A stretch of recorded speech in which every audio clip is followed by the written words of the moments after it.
अस्सलाम वालेकुम, कैसे हैं आप सब। आई होप आप सब बिल्कुल ठीक ठाक हैं। और आज की वीडियो स्टार्ट कर रही हूँ जी मैं शाम के टाइम से, क्योंकि सुबह का नाश्ता आज मैंने तो नहीं किया था और हस्बैंड को भी नहीं दे सकी थी, इसलिए वो ऑफिस से ही नाश्ता कर रहे थे। तो अभी हम पियेंगे शाम की चाय। और लुलु से जो ग्रोसरी शॉपिंग की थी वो तो मैंने आपको दिखा दी थी, लेकिन वहाँ पे कुछ चीज़ें बिल्कुल भी ऑफर में नहीं थी और कुछ चीज़ें बहुत ज़्यादा एक्सपेंसिव थी। तो इसलिए जो चीज़ें मुझे लुलु से नहीं मिलती तो मैं हाइपर पांडा लाजमी जाती हूँ। और आज मैं आपको ये भी दिखाऊंगी कि मैं हाइपर पांडा से जो मक्खन खरीद के लाती हूँ उससे मैं देसी घी कैसे बनाती हूँ। बहुत ही सिंपल सा और बहुत ही इजी सी एक रेसिपी है जो कि मेरी मदर ने मुझे बताई थी। तो चलिए फिर चलते हैं चाय के बाद हाइपर पांडा।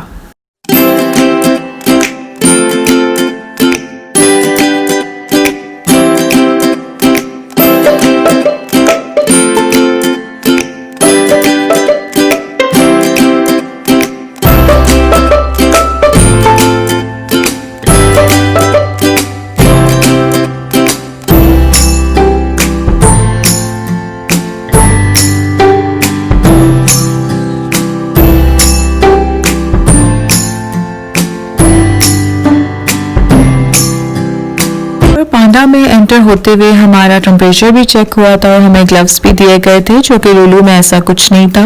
और यहाँ पे मैं कुछ शैम्पू और फेस वॉश के ऑफर्स देखने आई हुई थी और यहाँ पे लुलु से थोड़े से कम प्राइस में था, लेकिन मैंने यहाँ पे जो ये फेस वॉश ले लिया निविया का, ये मैंने घर आके ट्राई किया, ये बिल्कुल भी मुझे पसंद नहीं आया या मेरे फेस पे शायद ये सही सूट नहीं किया। चलिए जी, अब मैं आपको दिखाती हूँ वो मक्खन जिसका मैं देसी घी बनाऊंगी। ये हाइपर पांडा का अपना लोकल जिसे कहते हैं मक्खन होता है। और जी वहाँ से शॉपिंग करने के बाद मैं अब घर आ गई थी और ये मैं हारा गई थी, कुछ पाकिस्तानी शॉप्स हैं वहाँ पे और वहाँ से मैं ये चीज़ें ले लेती हूँ। जैसे ये दालें हो गई, बेसन हो गया, आटा हो गया, ये मैं पाकिस्तानी शॉप से ही लेती हूँ और ये काफ़ी अच्छी रहती हैं ये वाली दालें। तो जी अब इनको डाल देंगे जार्स में।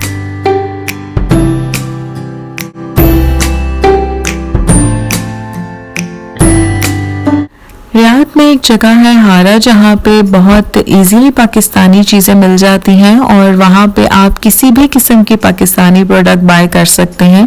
ये सारी चीज़ें मैं हमेशा वहीं से लेती हूँ, पाकिस्तानी शॉप से ही। चावल भी, बेसन भी और ये इस तरह इमली के पैकेट्स, ये बहुत ईजीली वहाँ पे अवेलेबल होते हैं। और अगर आप रियाद में रहते हैं तो आपको बहुत अच्छी तरह उस जगह का पता होगा और वहाँ पे इंडियन पाकिस्तानी फूड बहुत ईजीली अवेलेबल हो जाता है।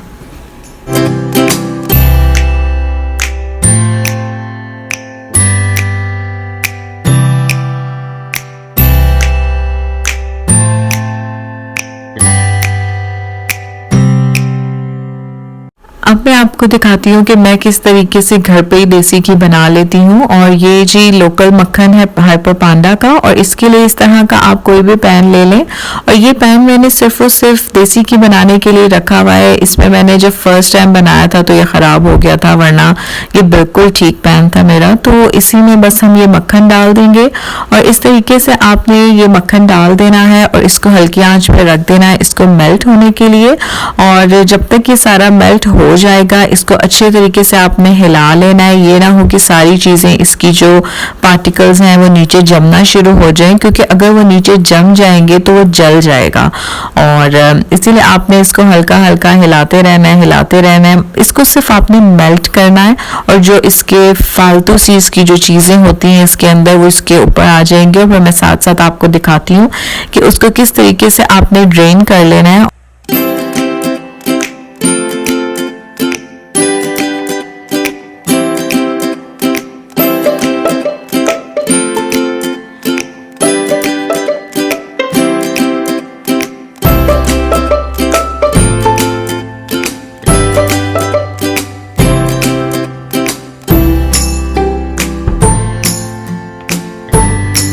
इसको आपने बस अच्छे तरीके से पकाते रहना है और जैसे ही आपको लगे कि अब ये थोड़ा ब्राउन हो रहा है तो ही आपने इसको चूल्हे से हटाना है और इसकी जो वाइट वाइट ऊपर झाग आ रही है वो थोड़ी सी कम होना शुरू हो जाएगी। अच्छा, साथ ही मैं रख लूँगी शाम की चाय।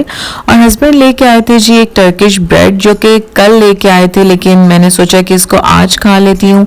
तो जी अभी मैं इसको थोड़ा सा माइक्रोवेव कर लूँगी, लेकिन माइक्रोवेव करने के बाद ये बहुत हार्ड हो गई थी, वरना अगर आप ये फ्रेश लेके खाएं तो ये बहुत मज़े की टर्किश ब्रेड होती है। और जी आप देख रहे हैं कि झाग काफ़ी कम होती जा रही है और ये आहिस्ता आहिस्ता बिल्कुल कम हो जाएगी और जब ये बिल्कुल ही कम हो जाएगी तो हम चूल्हा बंद कर देंगे।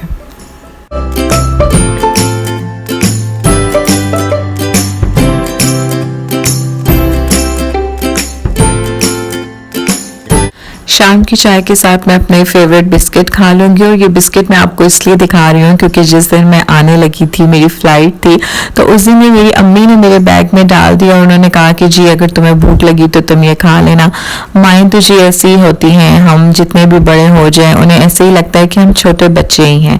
अच्छा, अभी मैं आपको दिखाती हूँ कि मैं हरी मिर्च ग्रीन चिलीज़ को किस तरीके से स्टोर करती हूँ। ये भी मैंने एक यूट्यूबर से ही सीखा था और ये काफ़ी हेल्पफुल है मेरे लिए। मैं टिश्यू पेपर्स पे ग्रीन चिलीज़ को डाल देती हूँ और इनको मैं धोए बगैर डालती हूँ और जब यूज़ करना होता है तो इनको मैं वॉश भी कर लेती हूँ। तो इस तरीके से ये होता है कि काफ़ी टाइम तक चल जाती हैं।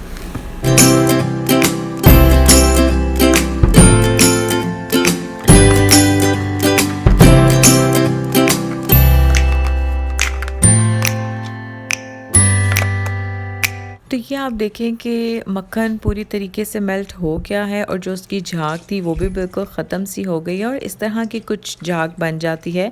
तो फिर आपने इसको ड्रेन कर लेना है और ड्रेन करने के बाद ये जब ठंडा हो जाए तो आप किसी भी बॉक्स में, किसी भी जार में इसको स्टोर कर सकते हैं। आप चाहें तो इसको फ्रिज में भी रख सकते हैं, बाहर भी रख सकते हैं, ख़राब नहीं होता। और ये बिल्कुल ही देसी मक्खन का टेस्ट है और ये बहुत अच्छा टेस्ट होता है, मतलब देसी घी का टेस्ट होता है ये।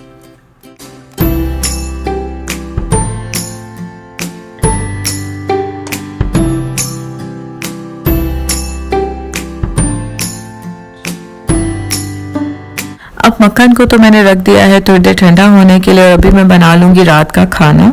अगर तो आप मुझे पहले से फॉलो करते आ रहे हैं तो आपने मेरे पाकिस्तान के व्लॉग्स में देखा होगा कि मैं जब भी आलू अंडे बनाती थी तो मैं हमेशा अपने हस्बैंड को बहुत मिस करती थी क्योंकि ये उनकी फेवरेट डिश है और ये उनको हर रोज़ भी दिए जाएँ तो वो ये खा सकते हैं।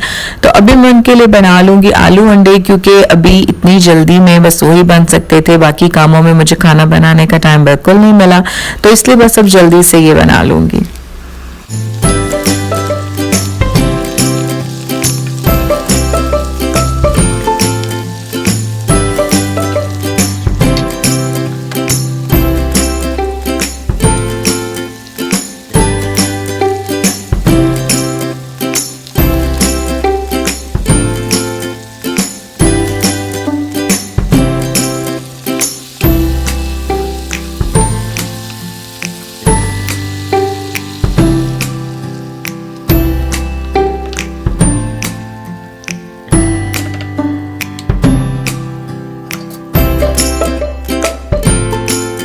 वैसे तो इसकी कोई इतनी स्पेशल रेसिपी नहीं है, लेकिन मैं जब भी आलू या आलू अंडे बनाती हूँ तो मैं इसमें अजवाइन थोड़ी सी और कलौंजी और थोड़ा सा ज़ीरा और मेथी ज़रूर डालती हूँ। इससे ये कि काफ़ी ज़्यादा इसका टेस्ट डिफरेंट और काफ़ी अच्छा हो जाता है। आप भी ट्राई करके देखिएगा और बहुत अच्छे आलू अंडे बने थे।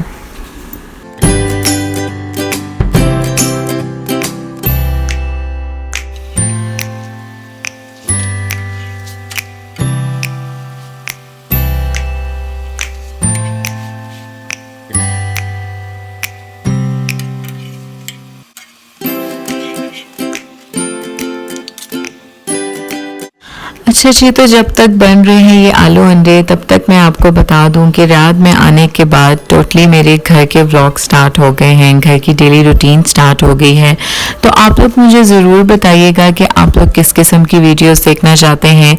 मैंने कुछ सफोरा से ऑर्डर्स भी किए थे और कुछ मेरी घर की भी ऐसी डेकोरेशन की चीज़ें हैं जिनको मैं रिव्यू करना चाहती हूँ। और अगर आप मेरे इस अपार्टमेंट का होम टूर देखना चाहते हैं तो भी मुझे ज़रूर बताइएगा और मैं अपनी अपनी नेक्स्ट वीडियोस में आपके साथ अपनी कुछ शॉपिंग भी शेयर करूंगी और यहाँ पे मैं अपनी सिस्टर, अपनी कज़न के साथ जहाँ भी जाऊंगी, यहाँ पे भी कुछ बुफेट डिनर्स होते हैं, हाई टीज होती हैं जो कि हम करते हैं। तो इंशाल्लाह वो भी मैं सब आपके साथ शेयर करूंगी और आप लोगों से बात करते करते देखें कि घर का रात का खाना भी तैयार हो गया।